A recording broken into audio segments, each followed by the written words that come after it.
ഇതുപോലുള്ള സിനിമകളിൽ നമ്മൾ കാണുമ്പോൾ വളരെ സിമ്പിളായിട്ടുള്ള സിനിമകളായിട്ട് തോന്നും. പലപ്പോഴും ഇതൊരു കോമഡി പടമല്ലേ എന്ന് ചോദിക്കും. പക്ഷെ അത്തരത്തിലുള്ള സിനിമകൾ ഉണ്ടാക്കിയെടുക്കാനാണ് ഏറ്റവും വലിയ പാട്. അതൊരിക്കലും എപ്പോഴും സംഭവിക്കുന്ന കാര്യങ്ങളല്ല.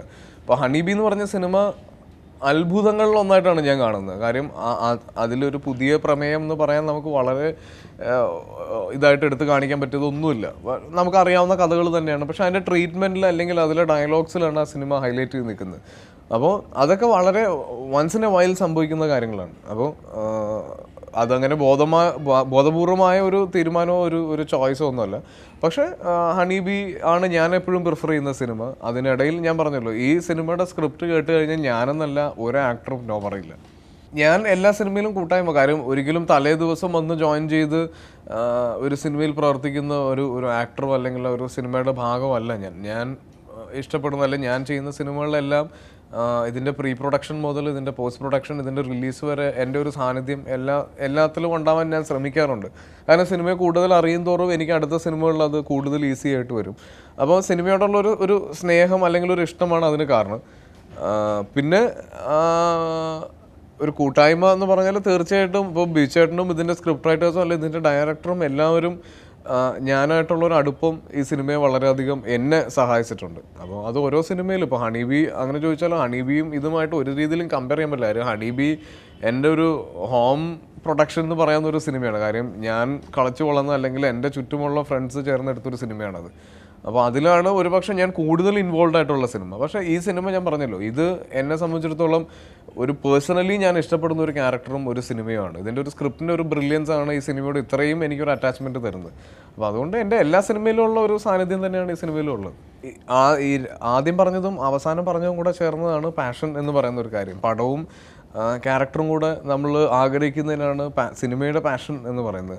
അപ്പോൾ തീർച്ചയായിട്ടും സിനിമയോടുള്ളൊരു പാഷൻ തന്നെയാണ് എന്നെ നല്ല സിനിമകൾ ചെയ്യാനും അല്ലെങ്കിൽ ഞാൻ ചെയ്തുകൊണ്ടിരിക്കുന്ന സിനിമകളുടെ എണ്ണം കുറയ്ക്കാനും കുറേ കൂടെ സിനിമയെ സിൻസിയറായിട്ട് കാണാനും എന്നെ പ്രേരിപ്പിക്കുന്നത്. ഈ പാഷൻ അല്ല എന്നുണ്ടെങ്കിൽ എനിക്ക് പൈസയ്ക്ക് വേണ്ടിയിട്ടോ ഫെയിമിന് വേണ്ടിയിട്ടോ സിനിമകൾ ചെയ്യാം. അതൊരിക്കലും ഇത്തരത്തിലുള്ള സിനിമകളോ ഇത്തരത്തിലുള്ളൊരു അപ്രോച്ചോ ആയിരിക്കില്ല സിനിമ. ഞാൻ ഫെയിമിന് വേണ്ടി ചെയ്യുമ്പോൾ എനിക്ക് വലിയ സംവിധായകരുടെ കൂടെ അല്ലെങ്കിൽ വലിയ ബാനേഴ്സിന് വേണ്ടി മാത്രം പടം ചെയ്താൽ മതി. പക്ഷേ എൻ്റെ ഒരു പാഷൻ എന്ന് പറഞ്ഞാൽ നല്ല സിനിമകൾ ചെയ്യുക അല്ലെങ്കിൽ നല്ല ക്യാരക്ടേഴ്സ് ചെയ്യുക. എൻ്റെ സിനിമകൾ കണ്ടിട്ട് ആളുകൾക്ക് ഒരു മെസ്സേജ് കിട്ടുന്നുണ്ടെങ്കിൽ അതിനാണ് ഞാൻ കൊടുക്കുന്ന ഒരു ഇമ്പോർട്ടൻസ്. ഇതിലൊരു പ്രശ്നം എന്ന് പറഞ്ഞാൽ നമ്മളൊരു സിനിമ ചെയ്തുകൊണ്ടിരിക്കും അല്ലെങ്കിൽ സിനിമയുടെ സംസാരത്തിലുള്ളപ്പോൾ ഈ സിനിമയുടെ ഒരു തുടങ്ങുന്നതിന് മുന്നേ ഉള്ള 2 മാസം മുതൽ നമ്മൾ ഇവരുടെ കൂടെ സ്പെൻഡ് ചെയ്ത് ഈ സിനിമ ഫുൾ ഷൂട്ട് കഴിഞ്ഞ് നമ്മൾ അടുത്ത ലൊക്കേഷനിലേക്ക് അല്ലെങ്കിൽ അടുത്ത സിനിമയിലേക്ക് കിടക്കുമ്പോൾ നേരത്തെ ഉണ്ടായിരുന്ന അത്രയും ബന്ധം ഇവരായിട്ട് നമുക്ക് കീപ്പ് ചെയ്യാൻ കഴിഞ്ഞെന്ന് വരില്ല. കാര്യം നമ്മൾ പോകുന്നത് വേറൊരു തിരക്കുള്ള ഏരിയയിൽ വേറെ ഒരുപാട് ആളുകളായിട്ടാണ്.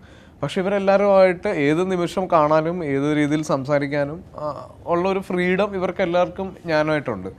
ഇപ്പോൾ ഒരാവശ്യം വന്നാൽ എന്നെ വന്ന് കാണാൻ വേറൊരാളെ വിളിക്കുകയോ അല്ലെങ്കിൽ എന്നെ അന്വേഷിച്ച് നടക്കുകയോ ഒന്നും വേണ്ടിയല്ല. ഞാൻ എവിടെയാണ് ഉള്ളത് അല്ലെങ്കിൽ ഞാനെല്ലാം ഇവരായിട്ട് വളരെ ക്ലോസ് ആയിട്ട് തന്നെ നിൽക്കും. പക്ഷേ ഈ പറഞ്ഞ പോലെ ആ സിനിമ ചെയ്യുമ്പോൾ ഉണ്ടായിരുന്ന അത്രയും ഒരു എന്താ പറയുക ഒരു ടച്ചിലായിരിക്കണം എന്ന് നിർബന്ധമില്ല. പിന്നെ ഞാൻ നേരത്തെ തമാശ പറയുന്നുള്ളൂ, ഞാൻ ഫോൺ ഇപ്പോഴും ഉപയോഗിക്കാൻ വളരെ മോശമാണ്. ഞാൻ ഫോൺ കൈ കൊണ്ട് നടക്കുന്ന ആളല്ല. ഞങ്ങൾ ക്രിക്കറ്റ് ടീം ഉണ്ടാക്കിയത് എനിക്ക് തോന്നുന്നു ഇതിൻ്റെ ഒരു ഇനീഷ്യൽ സംസാരം CCL മുന്നേ പോലും വന്നത് ചാക്കോച്ചനും ഞാനും ഇന്ദ്രേട്ടനും ഒക്കെയാണ് ക്രിക്കറ്റിന് ഇനീഷ്യേറ്റീവ് എടുത്ത് നമ്മൾ ഇതിനൊരു ആരംഭം എന്നുള്ള രീതിയിൽ ഒരു സംസാരം വന്നത്. അതിനുശേഷം നമ്മളിപ്പോൾ C3 എന്ന് പറയുന്നത് സെലിബ്രിറ്റി ക്രിക്കറ്റ് ക്ലബ്ബ് എന്ന് പറഞ്ഞിട്ട് ഞങ്ങളൊരു ക്ലബ്ബ് ഉണ്ടാക്കിയിട്ടുണ്ട്. അതിൽ ഒരുപാട് ആക്ടേഴ്സും ഒരുപാട് സെലിബ്രിറ്റീസും ആ ടീമിലുണ്ട്. അപ്പോൾ ഇവരെല്ലാവരും ഈ പറഞ്ഞ പോലെ എല്ലാവർക്കും ഒരുമിച്ചൊരു ദിവസം വന്ന് കളിക്കാൻ പറ്റില്ല. അപ്പോൾ ഫ്രീ ആയിട്ടുള്ള എല്ലാവരും വരിക. അപ്പോൾ കറക്റ്റ് ഒരു ടീമിലുള്ള ആളുകൾ എങ്ങനെയായാലും ഒരു മാച്ചിൻ്റെ ടൈമിൽ ഫ്രീ ആയിട്ട് എങ്ങനെയെങ്കിലുമൊക്കെ എത്തും. അപ്പോൾ ഇത് ഈ നോർമലി ഉള്ള നമ്മുടെ ഒരു സ്ട്രെസ്സിൽ നിന്നൊക്കെ ഒരു റിലീഫാണ് ഈ ക്രിക്കറ്റ് മാച്ച് എന്ന് പറഞ്ഞാൽ. പിന്നെ നമ്മുടെ കൂടെ വർക്ക് ചെയ്യുന്ന അല്ലെങ്കിൽ നമ്മുടെ ഏറ്റവും അടുത്ത സുഹൃത്തുക്കൾ തന്നെയാണ് ഈ ടീമിലുള്ളത്. അപ്പോൾ അതിൻ്റെയൊക്കെ ഒരു ഫൺ അല്ലെങ്കിൽ ഈ മേഖല കുറേ കൂടെ വൈഡ് ആകുന്നു എന്നുള്ളൊരു തോന്നലാണ് എനിക്ക് തോന്നുന്നത്. ഇപ്പോൾ ഞങ്ങൾ ഷാർജയിൽ കളിക്കുമ്പോൾ ഞങ്ങളൊരു വലിയ ടീം, ഇപ്പോൾ നമ്മുടെ കൂടെ സിംഗേഴ്സ് ഉണ്ട്, പ്രൊഡ്യൂസേഴ്സ് ഉണ്ട്, ഡയറക്ടേഴ്സ് ഉണ്ട്. അപ്പോൾ ഇവരുടെ എല്ലാം കൂടെ നമ്മൾ കളിക്കുമ്പോൾ ഇവരൊക്കെ ആയിട്ട് ഒരു സിനിമാ ബന്ധത്തിനേക്കാൾ നമുക്കൊരു പേഴ്സണൽ ആയിട്ടുള്ള ഒരു അടുപ്പം വളരുന്നുണ്ട്. നമ്മൾ ഒരുമിച്ച് ചെയ്യുന്ന യാത്രകൾ, നമ്മൾ അടിക്കുന്ന ടെൻഷൻസ്, ചില മാച്ചസ് അല്ലെങ്കിൽ ഗ്രൗണ്ടിലുള്ള പെരുമാറ്റങ്ങൾ, അതിനൊക്കെ ഒരു വേറെ രീതിയിലുള്ള ബന്ധങ്ങൾ. ഇപ്പോൾ ചാക്കോച്ചനായിരുന്നു ഞങ്ങളുടെ ടീമിൻ്റെ ക്യാപ്റ്റൻ. അപ്പോൾ ചാക്കോച്ചനോട് ഞങ്ങൾക്കുള്ളൊരു റെസ്പെക്റ്റും ചാക്കോച്ചൻ ഞങ്ങൾക്ക് തരുന്നൊരു ഫീഡ്ബാക്കും അതെല്ലാം ഒരു ഭയങ്കര രസമുള്ളൊരു മേഖലയാണ്. അപ്പോൾ അത് എല്ലാം സിനിമയുടെ തന്നെ ഞാൻ പറഞ്ഞല്ലോ വൈഡായിട്ടുള്ള പല കാര്യങ്ങളായിട്ടാണ് ഞാൻ മനസ്സിലാക്കിയിട്ടുള്ളത്.